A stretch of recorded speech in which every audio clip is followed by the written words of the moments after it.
Aujourd'hui, on va finir avec le chapitre 5 et aborder le dernier protocole dans ce chapitre, qui est le protocole FTP. Après avoir vu quelques applications, quelques protocoles de messagerie, notamment le protocole SMTP, le protocole POP, le protocole IMAP, les différentes fonctionnalités des services de messagerie et aussi les inconvénients en matière de sécurité qui sont les spams. Aujourd'hui, on va s'intéresser au transfert de fichiers, c'est-à-dire comment partager des fichiers, comment uploader des fichiers, comment downloader aussi des fichiers en utilisant ce protocole qui est le protocole FTP. Alors, FTP, c'est pour File Transfer Protocol. Et ce protocole-là, c'est une méthode qui va nous aider à transférer les fichiers, à les uploader, à les partager un peu partout. Et actuellement, avec l'expansion, surtout sur Internet, on a besoin de faire ce transfert de fichiers sans cesse parce qu'on aura des fichiers à partager, des fichiers à télécharger, des données à récolter un peu partout et on est obligé de normaliser ce type d'échange en utilisant un protocole bien défini. Alors, ce protocole, il a été inspiré par les fournisseurs d'accès Internet. Et puis, si on a un gros fichier, on doit utiliser un logiciel qui va nous faire le transfert des fichiers. Alors, le transfert de fichiers veut dire que je vais travailler dans deux sens. Je vais travailler dans le sens upload, c'est-à-dire que je vais avoir un fichier sur mon PC. J'ai un fichier qui est sur mon PC, je vais l'uploader sur un serveur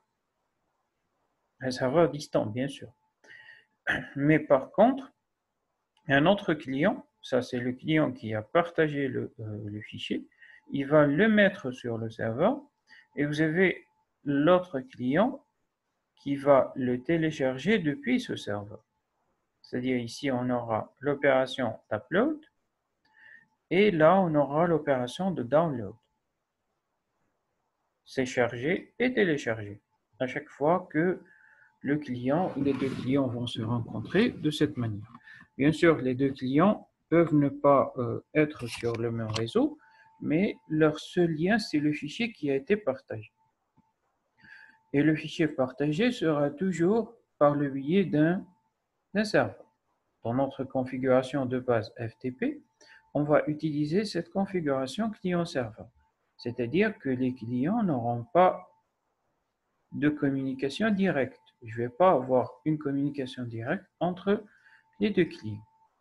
Cette communication directe, elle est disponible pour un autre type d'échange de données qui est le peer-to-peer. On l'a déjà évoqué. Avec le peer-to-peer, vous avez les deux clients qui vont échanger mutuellement les fichiers d'une façon directe sans passer par des serveurs. Vous allez avoir des connexions directes entre les clients qui vont échanger un fichier entre eux d'une façon libre et d'une façon gratuite. Mais par contre, avec ce protocole qui est le protocole FTP, on a à adopter cette fonctionnalité qui est une fonctionnalité client-serveur où vous allez avoir le client qui va avoir à charger un fichier sur un serveur distant et un autre client qui souhaite le télécharger ou se jouir de ce fichier, il doit se connecter à ce serveur pour avoir ce fichier et le télécharger sur son PC. Bien sûr, ici, on va avoir des droits. Si le client va mettre ce fichier sur ce serveur, il doit le faire sous forme d'un accès libre pour tous les utilisateurs, comme il peut faire des mots de passe pour l'accès, comme il peut ne pas partager le lien du fichier, c'est tout simplement qu'il est en train de stocker ces informations sur un serveur. Mais l'essentiel, c'est que celui qui détient le fichier a tous les droits concernant son fichier, parce que c'est lui le propriétaire de ce fichier et il va le mettre sur le serveur distant.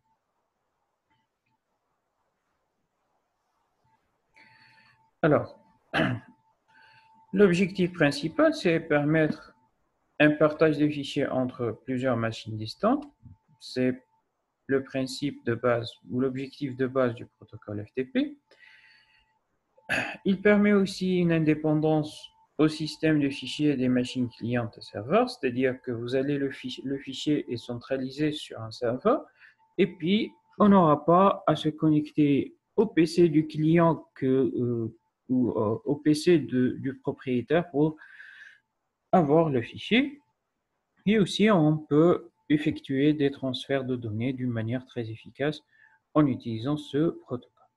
Toujours ce protocole, c'est un protocole texte qui va utiliser les mêmes fonctionnalités que SMTP ou bien POP ou IMAP. Ce sont des protocoles texte, c'est-à-dire qu'ils vont utiliser des commandes qu'on va essayer de les balayer un peu plus tard dans ce chapitre. Alors, notre modèle de base, c'est un modèle client-serveur toujours. Alors, avec ce modèle client-serveur, on va avoir la possibilité de stocker un fichier sur une base de données ou un système de fichiers.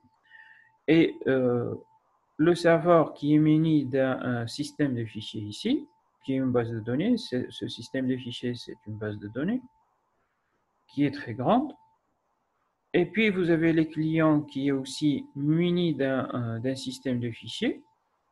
Dans le cas du client, vous avez un disque dur. C'est votre disque dur qui va servir d'un d'un système de fichiers. Et bien sûr, vous allez échanger avec ce serveur d'une façon bidirectionnelle, c'est-à-dire qu'on peut charger des fichiers sur un serveur, comme on peut télécharger des fichiers depuis ce serveur d'une façon bidirectionnelle dans un sens ou dans un autre.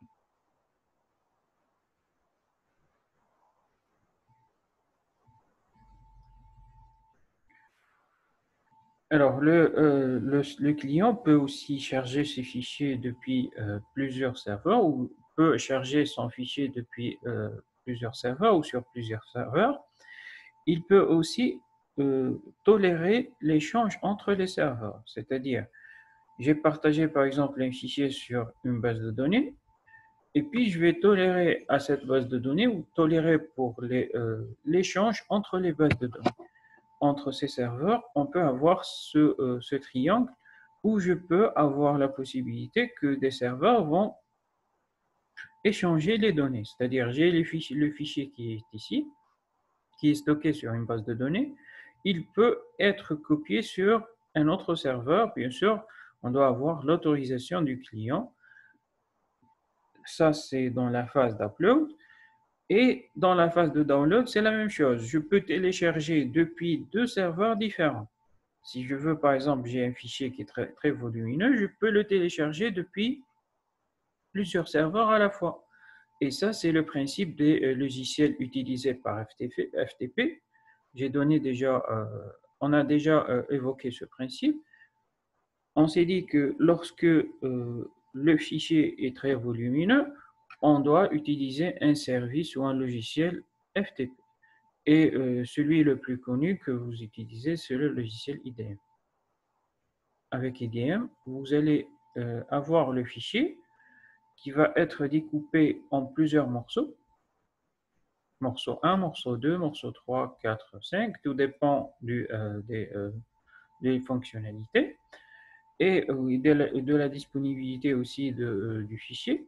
Alors, à chaque morceau de fichier, on va le télécharger depuis un seul serveur ou depuis plusieurs serveurs. Par exemple, si j'ai le fichier qui est présent sur plusieurs serveurs, on va avoir la possibilité de le télécharger depuis plusieurs serveurs. Par exemple, télécharger ce petit morceau depuis ce serveur-là, télécharger l'autre depuis un autre serveur, et tout cela dans un but de faire des transferts ou des downloads qui sont très rapides. Parce que ce qui compte avec ces protocoles de chargement de fichiers et de partage de fichiers, c'est l'espace-temps, c'est le temps qui est très important ici dans ces transactions en réseau, c'est que à chaque fois que je vais télécharger des choses, je dois les télécharger avec une efficacité acceptable. Et aussi, lorsque je vais charger mes fichiers sur le réseau, je dois aussi avoir une efficacité acceptable. Bien sûr, cela ne dépend pas uniquement du protocole, mais va dépendre aussi de la connexion des utilisateurs essentiellement, et non pas de la connexion du serveur. Bon, parce que le serveur il a toujours tendance à avoir des connexions élevées ou des débits élevés, c'est au client de définir le principe, c'est-à-dire d'avoir le débit adéquat pour télécharger ou pour uploader, parce que les transactions vont s'effectuer par le client. Les commandes vont s'effectuer par le client. Le serveur ici aura uniquement la tâche de répondre aux attentes du client. Par exemple, le client a demandé un fichier, le serveur va lui dire, tiens, je vais te donner ton fichier sur un lien et c'est à toi de le télécharger. La même chose avec le chargement, il va t'allouer un espace pour contenir ton fichier, mais il va te passer la balle pour charger ton fichier. C'est-à-dire, il va te donner l'accès à sa base de données pour écriture, mais tu vas pouvoir utiliser les fonctionnalités ou le débit de ta connexion sur le serveur et non pas la connexion du serveur qui est utilisée.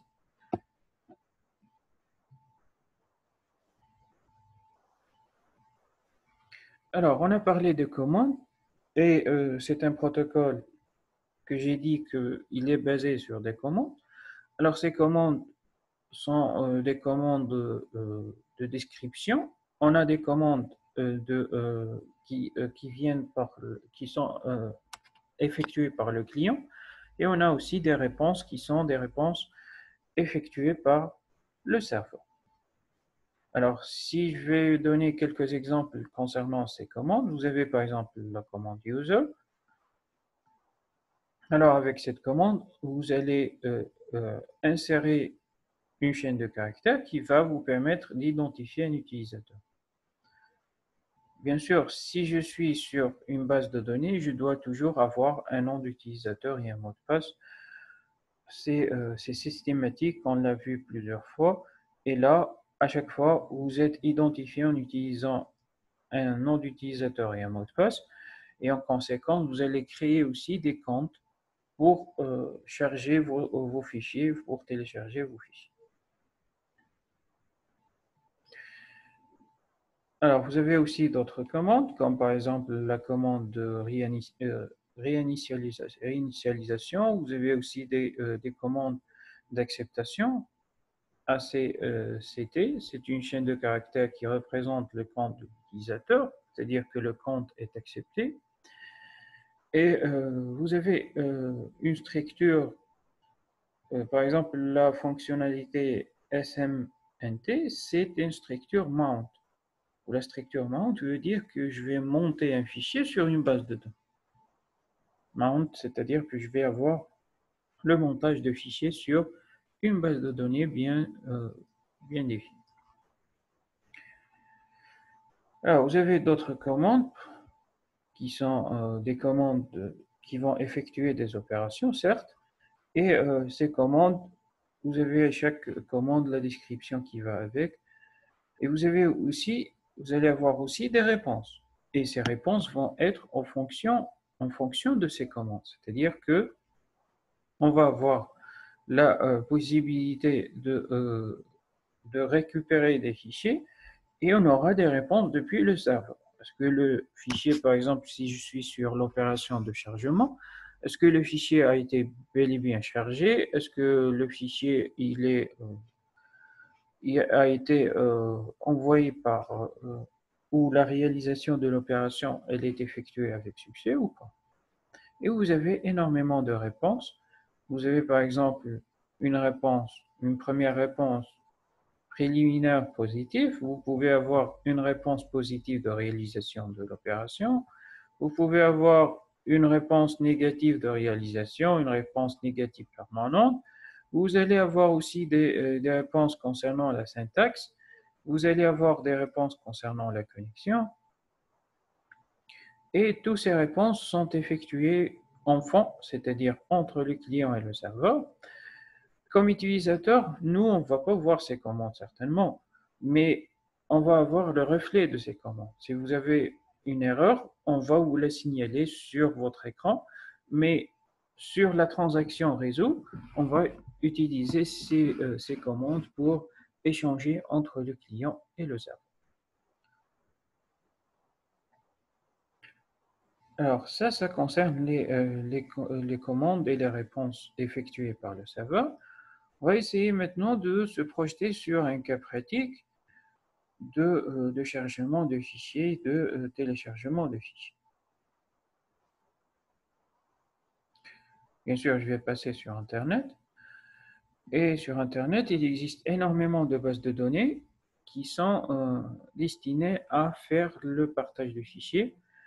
Vous connaissez certainement Google Drive, Dropbox, Mediafire. Vous avez énormément de bases de données sur Internet. Et là, avec ces bases de données, vous allez avoir la possibilité de charger des fichiers et de les partager. Alors, bien sûr, on va créer un compte. Maintenant, je suis connecté sur mon compte qui est un compte Dropbox. Et je vais avoir la possibilité de créer des choses, de créer des fichiers, bien sûr, de les partager, de demander des fichiers ou bien d'effectuer des suppressions sur mon compte Dropbox, qui est une base de données de partage de fichiers parmi plusieurs types de bases de données de partage. Alors, avec Dropbox, vous allez avoir la possibilité de faire des transferts de fichiers, mais sur une taille bien définie. C'est-à-dire que vous allez avoir un intervalle à ne pas dépasser.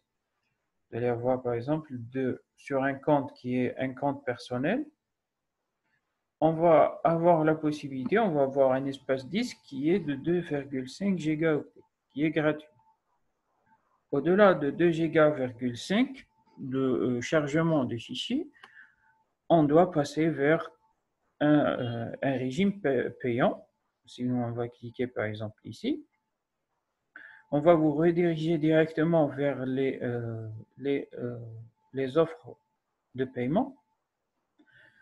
Et là, vous allez constater que avec ces offres, par exemple 2 Tera, 3 Tera, 5 Tera, tout l'espace dont vous avez besoin, et là, vous allez avoir des possibilités et aussi des trucs liés à des opérations à effectuer. Et tout simplement, chaque offre sera sanctionnée par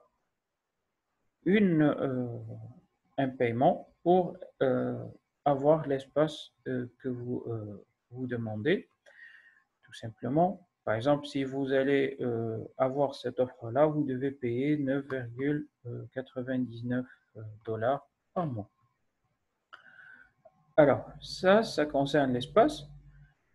Et puis, si on va, par exemple, faire des opérations, on peut faire une importation de fichiers, on peut importer des dossiers, on peut créer de nouveaux dossiers, on peut partager, on peut demander des fichiers, et on peut avoir l'historique de notre compte.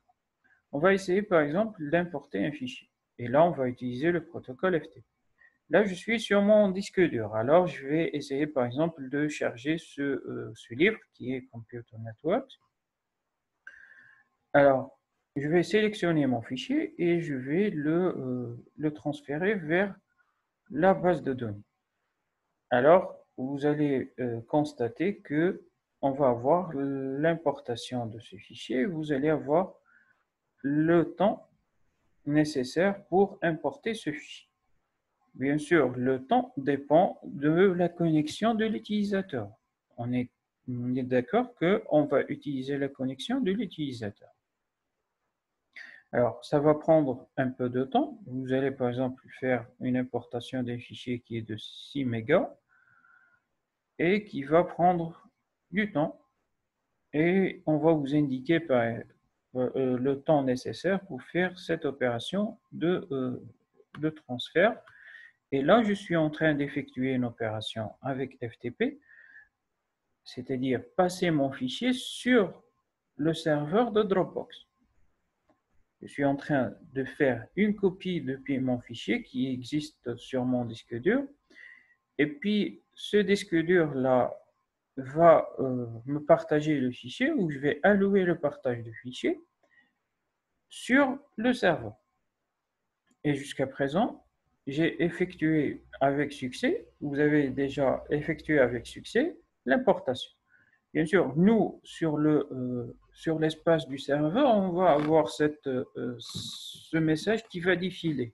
Mais réellement, on va avoir un code réponse en matière de transaction. Alors, je vais avoir ce fichier qui est sur mon espace de fichiers. Et puis, j'ai les membres qui peuvent voir mon fichier. Et j'ai aussi la dernière modification. Et je peux certainement soit le partager, soit le télécharger, soit l'envoyer par transfert, soit ajouter des commentaires et toutes les opérations comme je peux le supprimer. Alors, si je veux le partager, par exemple, alors, une fois partagé, je dois avoir déjà les membres à consulter, c'est-à-dire je dois spécifier les membres à consulter par adresse ou par nom, et je peux aussi créer un lien que je peux le partager. Je peux soit faire cela en utilisant des adresses, c'est-à-dire ajouter des adresses mail, parce que j'ai effectué le compte avec une adresse mail valide. Je peux aussi faire le transfert en utilisant un lien. Juste un lien. On va créer un lien. On va vous créer un lien. Et si je vais copier ce lien, le lien est copié. Et il est ici. Une fois que j'ai ce lien, je peux le partager sur, par exemple, si je vais le copier, par exemple, là, c'est le lien de mon fichier. Ça, c'est le lien de mon fichier que je peux le partager un peu partout dans les réseaux sociaux, l'envoyer par mail, et celui qui possède ce lien peut télécharger mon fichier d'une façon euh, très correcte, très efficace, sans avoir la possibilité de créer un compte ou d'avoir un compte utilisateur.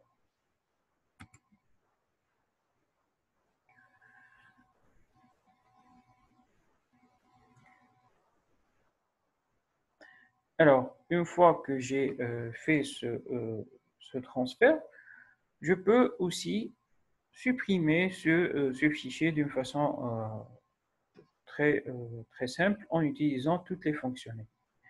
Et actuellement, mon fichier, il est sur le serveur.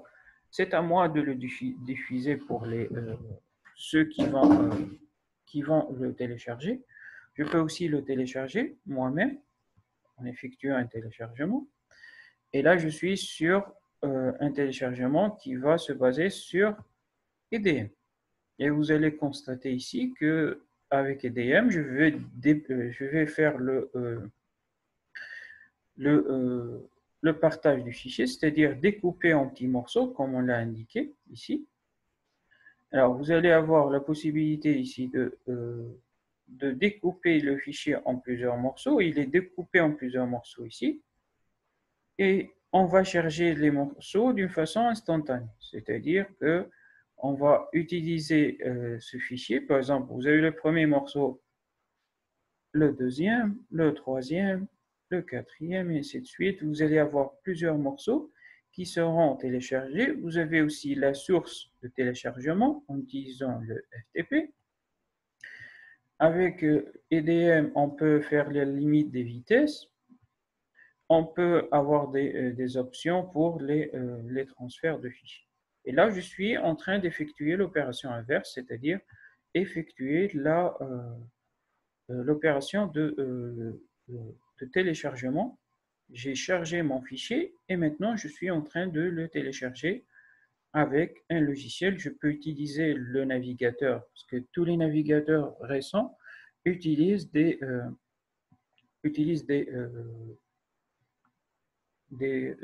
modules complémentaires qui ont pour but de télécharger les fichiers, mais en matière de vitesse, c'est celui qui est le plus adéquat et il est payant, certainement, mais il est disponible avec la version craquée. Alors, si je vais effectuer, il a aussi la faculté de reprendre les téléchargements. Et une fois que j'ai téléchargé, je peux avoir mon fichier d'une façon très simple avec, je peux avoir mon fichier d'une façon très simple et me réjouir de ce fichier qui est un livre, An Introduction to Computer Networks.